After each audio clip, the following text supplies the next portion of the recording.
Talambuhay bilang 24.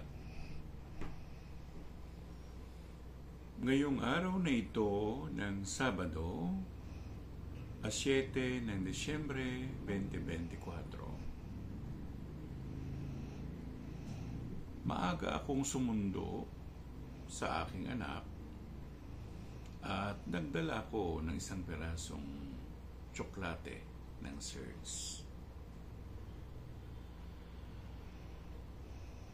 Nandun pa lang kami sa bungad ng bahay nila. Dinala sa akin ng driver namin ang bata. At mabilis naman na nabalatan ko ang tsokolate. Sabi ko, bilisan mo. Bilisan mong kainin. Parang nananadya.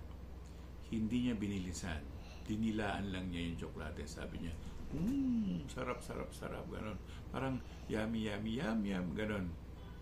Hindi niya kinain. May kinagat siyang konti.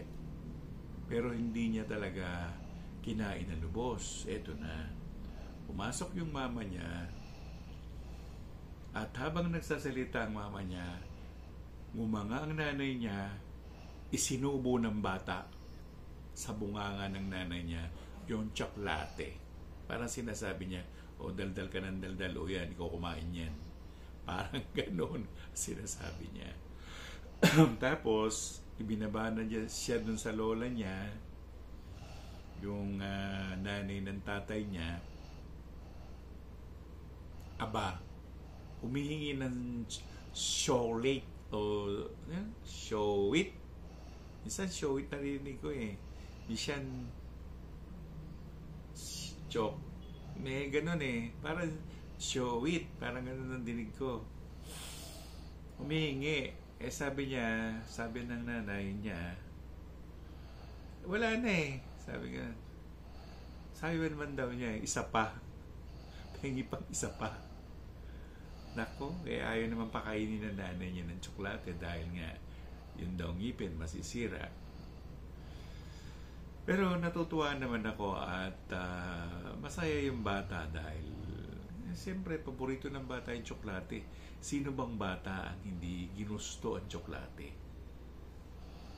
Pwede naman maging maging sanhi ng sakit dahil daming kinain. Yung isang gagapurit na isa nga eh. Di ko nga dinamihan dahil niisip ko yun na nga makakasira rin ng ngipin. Ewan ko lang kinabukasan. Kasi itong bata talagang nangihingi ng chocolate.